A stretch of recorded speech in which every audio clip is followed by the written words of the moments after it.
Jumpa lagi sobat, melanjutkan kisah Jejak di Balik Kabut karya Esa Mintarja untuk Anda semuanya. Selamat menikmati, salam sejahtera dan bahagia untuk Anda sekeluarga. Salam budaya.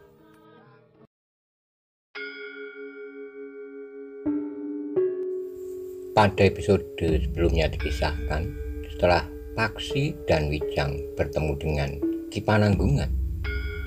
Ki Pananggungan berharap agar Paksi dan Wijang tinggal beberapa hari di Kembang Arum. Bagaimanakah kisah selanjutnya? Simak bersama-sama.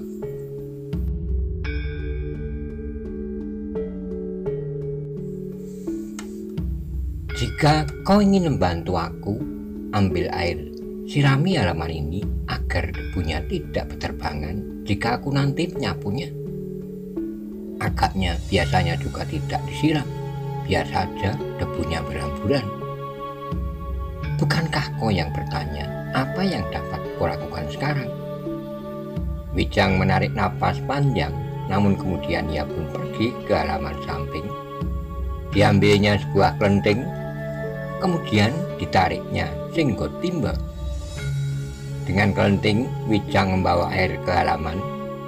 Namun demikian ia menjinjing kelenteng itu.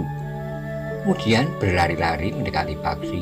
Maka Paksi pun berkata, "Jangan dijinjing begitu, kelenteng itu akan patah lehernya." "Jadi bagaimana?"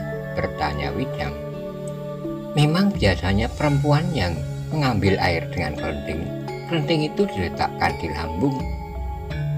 Ketika kemudian Kemuning memberi contoh cara membawa kelenteng, maka Wijang menjadi canggung. Yang kemudian dilakukan adalah mengangkat kelenteng itu dan ditaruhnya di atas kepalanya. Kemuning tertawa, tetapi dengan cara itu kelenteng itu memang tidak akan pecah. Berapa kali Wijang hilir mudik ke sumur untuk mengambil air. Disiraminya halaman depan rumah Ki Penanggungan, sehingga ketika Paksi menyapunya, tidak sebutir debu pun yang terbang di udara. Ki Penanggungan yang melihat Pangeran Benowo membawa kelenteng di kepalanya, tergopoh-gopoh mendekatinya sambil berdesis, "Jangan lakukan itu, Pangeran. Shh, nanti kemenakan paman itu mendengarnya. Ia berada di belakang, tetapi aku mohon." Wijang tertawa katanya, "Tidak apa-apa, aku senang melakukannya, paman." Ki Penanggungan tidak dapat mencegahnya, apalagi ketika kemudian Kemuning pun telah berdiri di halaman itu pula. Dalam pada itu, seorang anak muda yang memasuki regol halaman rumah Ki Penanggungan terkejut. Ketika ia melihat Paksi dan Wijang berada di halaman itu, seorang menyiram halaman yang lain menyapu. Ki Penanggungan yang melihat anak muda itu pun menyapanya, "Gangsar, marilah, masuklah." Gangsar termangu-mangu sejenak. Dipandangnya Paksi dan Wijang berganti-ganti. "Marilah," berkata Ki Penanggungan, "aku perkenalkan kau dengan kedua orang kemenakanku. Yang menyapu itu namanya Paksi, sedang yang menyirami itu namanya Wijang." Anak muda yang disebut Gangsar itu pun mengangguk-angguk hormat. Dengan ragu-ragu ia pun kemudian berkata, "Aku ingin minta kesediaan Kemuning untuk membantu ibuku, paman." "Membantu apa?" bertanya Ki Penanggungan. "Menjelang senja ibuku akan mengadakan upacara wiwit. Ibu akan minta Kemuning bersedia menggendong padi pengantinnya."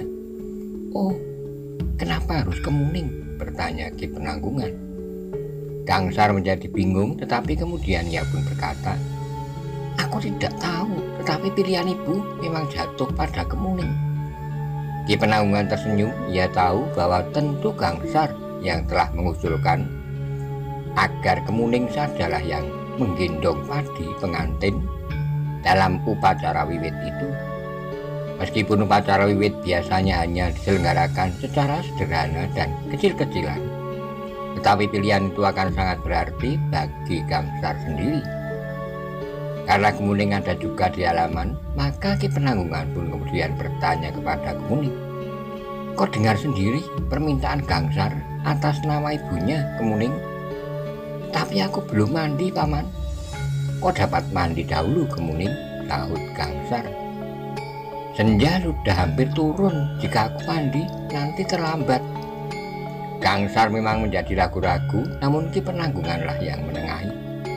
Kalau begitu kau tidak usah mandi dulu. Sebaiknya kau pergi saja ke upacara itu. Dengan pakaian seperti ini, kau dapat berganti pakaian dan berbenah diri sebentar. Jangan membuat orang lain kecewa jika kau dapat membantunya.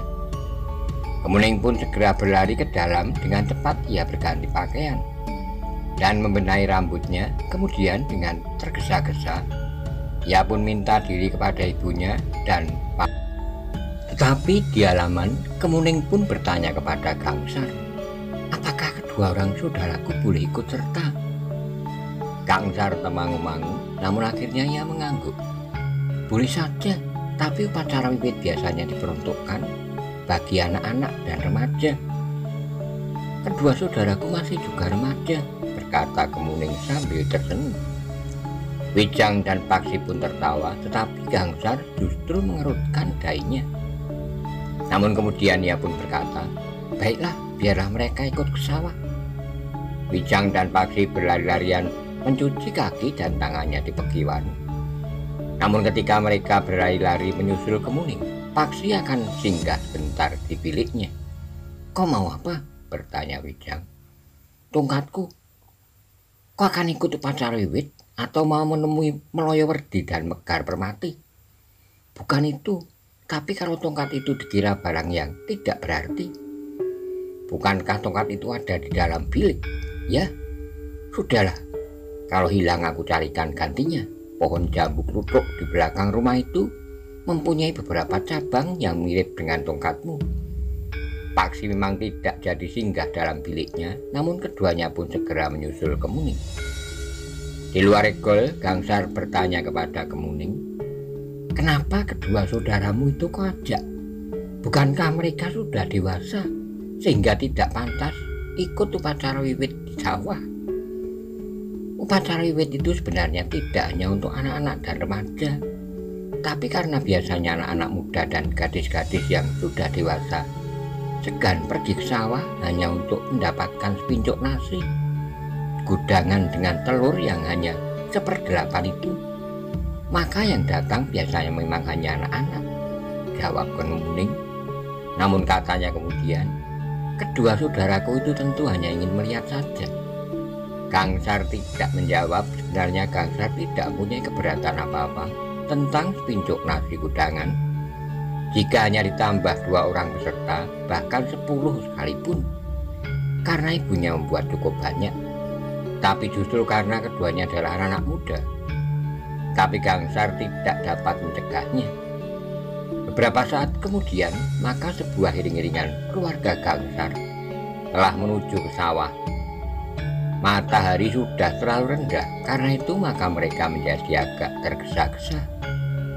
Sekelompok anak-anak dan remaja telah mengikuti pula. Sementara itu, seperti yang dikatakan oleh Gangsar, bahwa tidak ada anak-anak muda dan gadis-gadis dewasa yang ikut, kecuali mereka yang akan terlibat dalam upacara. Kemuning ikut berjalan di antara keluarga Gangsar. Kemuning membawa selendang yang nantinya akan dipergunakan untuk menggendong padi pengantin setelah dipetik sebelum nasi gudangan dibagikan. Agak jauh di belakang iring-iringan itu, Wijang dan Paksi melangkah mengikutinya. Ternyata upacara wiwit itu cukup meriah.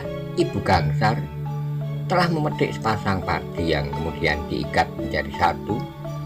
Kemuninglah yang kemudian menggendong padi pengantin itu.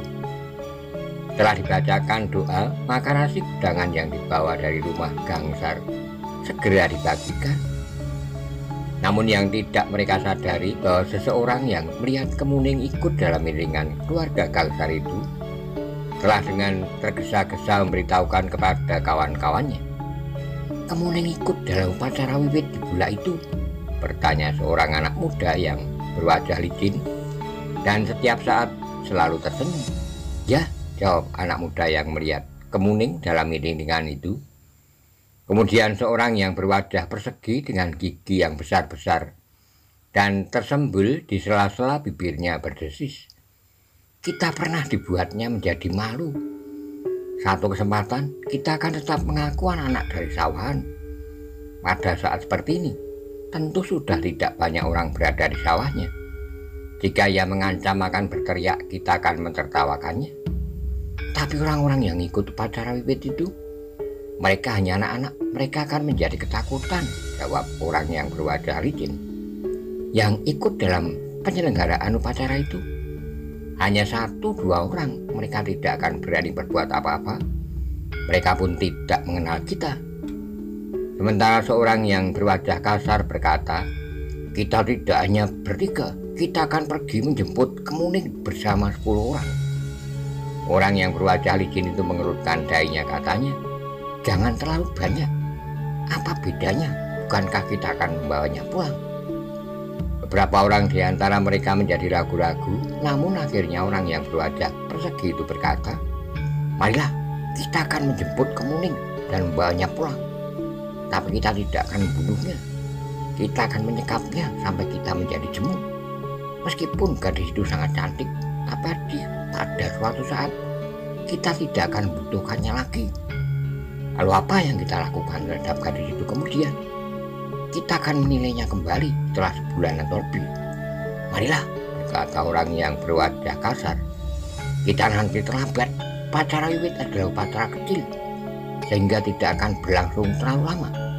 Jika senja turun, maka upacara itu tentu sudah selesai." Beberapa orang anak muda yang kasar itu pun kemudian berlari-lari pergi. Pada itu, maka upacara wiwit memang sudah selesai setelah senja turun.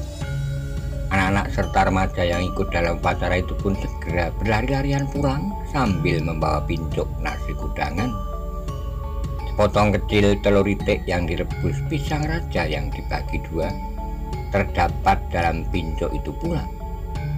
Sementara itu, kemuning yang diminta ikut dalam upacara menggendong sepasang padi pengantin untuk dibawa pulang dan akan diletakkan dalam lumbung. Tetapi kelompok orang yang menyelenggarakan upacara wiwit yang sebagian besar terdiri dari perempuan itu terkejut. Beberapa orang anak muda yang kasar berlari-lari mendekati mereka. "Bukankah nasi dan kudangannya masih cukup?" bertanya Ibu Gangsar. "Masih, Bibi," jawab perempuan yang membawa bakul nasi. "Bahkan," katanya kemudian, "telurnya juga masih ada." Meskipun demikian, perempuan-perempuan itu menjadi tegang. Gangsar pun menjadi tegang pula. Tidak terbiasa anak muda berlari-larian untuk ikut dalam upacara wiwit. Bahkan 2 orang anak muda yang diaku sebagai saudara oleh kemuning yang ikut pergi ke sawah itu pun tidak mau mendekati upacara. Mereka hanya melihat dari kejauhan. Sejenak kemudian, sekelompok anak muda yang berlari-larian itu telah menjadi semakin dekat. Mereka tidak menghiraukan batang padi di sawah dengan menginjak-injak batang padi yang sudah saatnya dituai itu. Mereka mengepung orang-orang yang baru saja selesai menyelenggarakan wiwit. Gangsar menjadi bingung. Sekelompok laki-laki yang kasar berdiri di sekitarnya. "Apakah kalian ingin mengikuti upacara wiwit?" bertanya Ibu Gangsar dengan jantung yang berdegupan. "Masih ada nasi, telur, dan pisang." Gadis yang menggendong bakul nasi itu pun menunjukkan kepada anak-anak muda itu bahwa masih tersisa nasi cukup bagi mereka. Tapi gadis itu terkejut. Dengan kasar, seorang di antara anak-anak muda itu telah menendang bakul sehingga terlempar dan tumpah di pematang. Kemuning pun terkejut sekali melihat orang itu.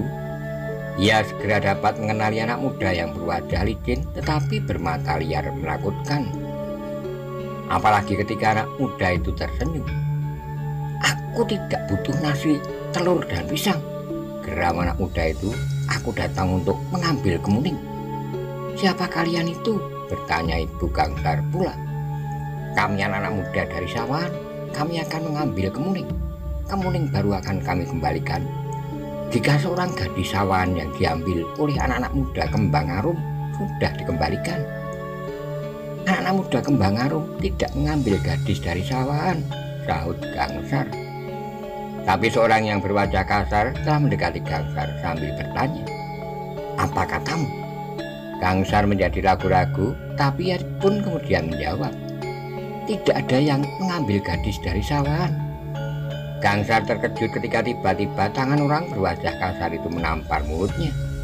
"Katakan sekali lagi," bentak orang yang berwajah kasar itu. "Katakan." Gangsar justru terdiam. "Kenapa kau diam? Kenapa?" Orang yang berwajah kasar itu tiba-tiba menarik rambut Gangsar. Gangsar menjadi ketakutan.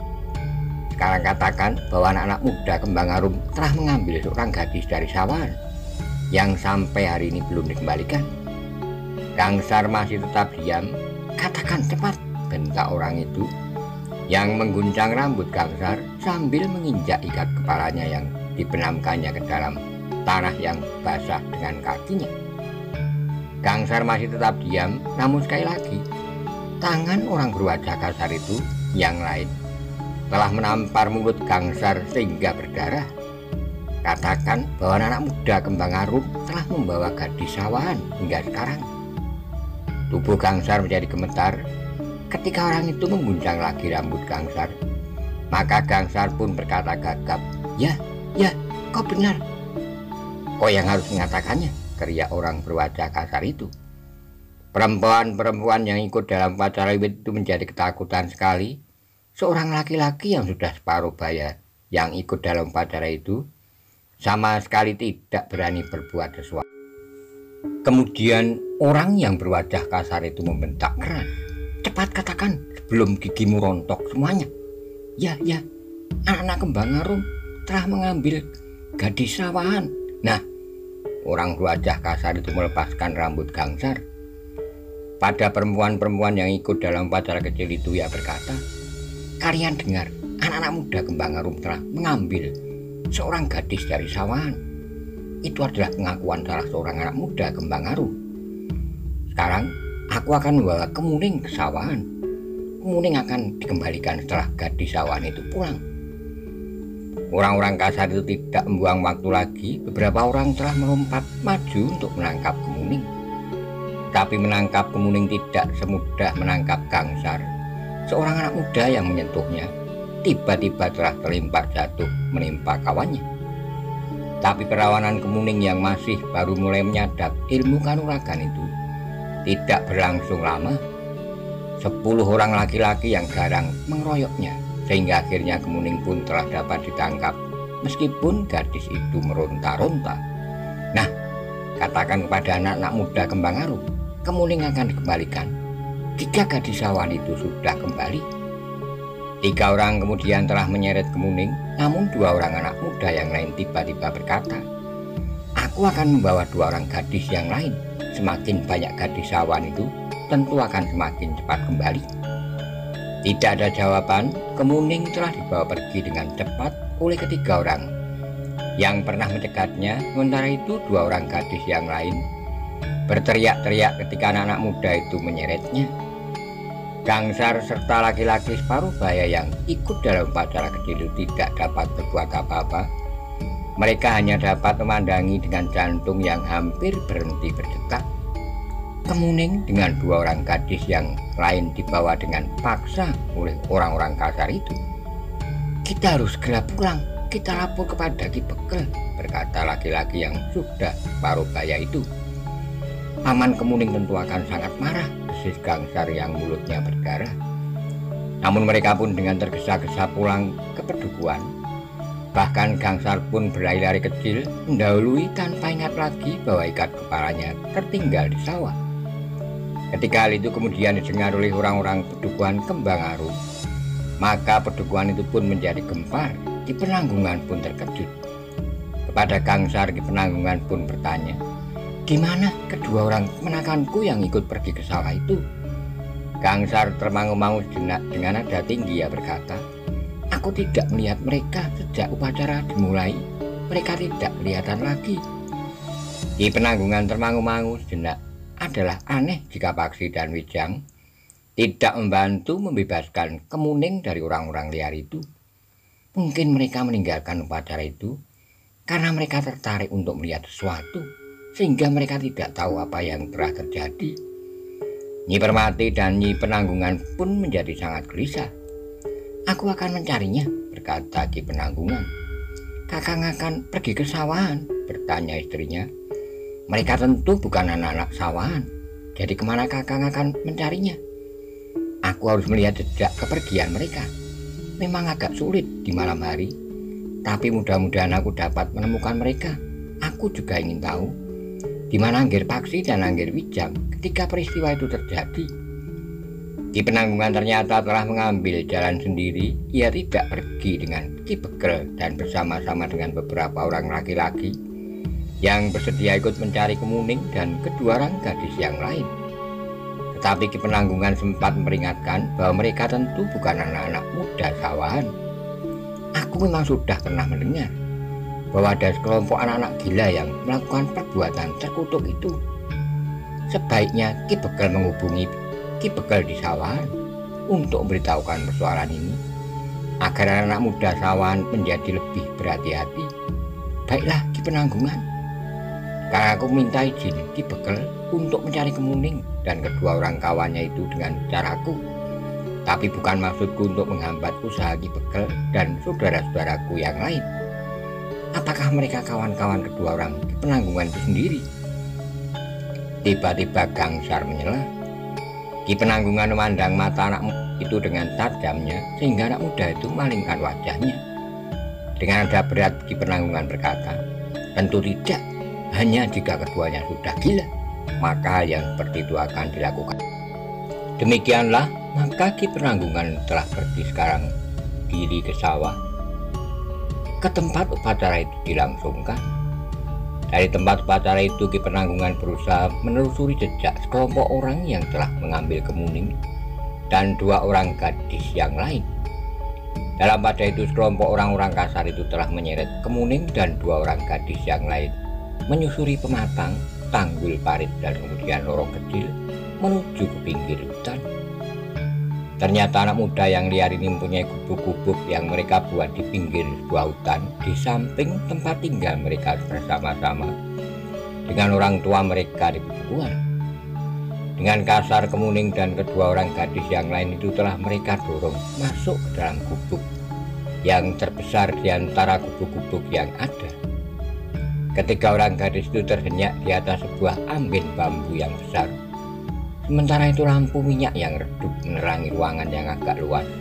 Ternyata gubuk itu sama sekali tidak mempunyai sekat-sekat di dalamnya. "Kalian bukan anak-anak muda sawahan," berkata Kemuning dengan lantang. Sementara kedua orang gadis yang lain hanya dapat menangis ketakutan. Orang yang berwajah licin itu tersenyum sambil menjawab, "Apa bedanya? Apakah kami anak-anak muda dari sawahan atau bukan?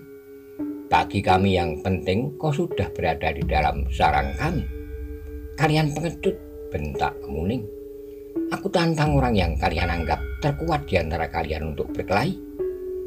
Orang yang berwajah licin itu menjawab, "Aku senang menghadapi gadis-gadis garang seperti kau.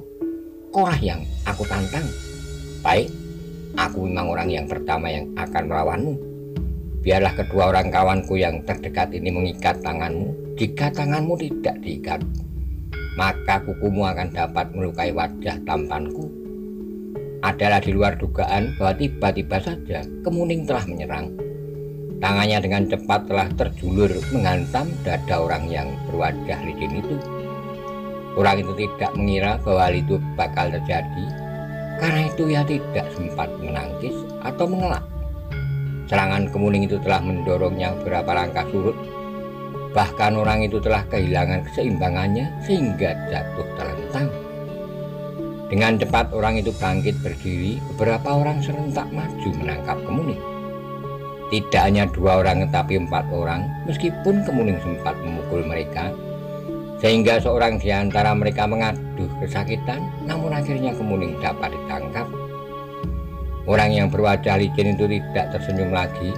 Matanya yang memandang tubuh Kemuning bagaikan membara. Gejolak dalam dadanya terasa berdentangan.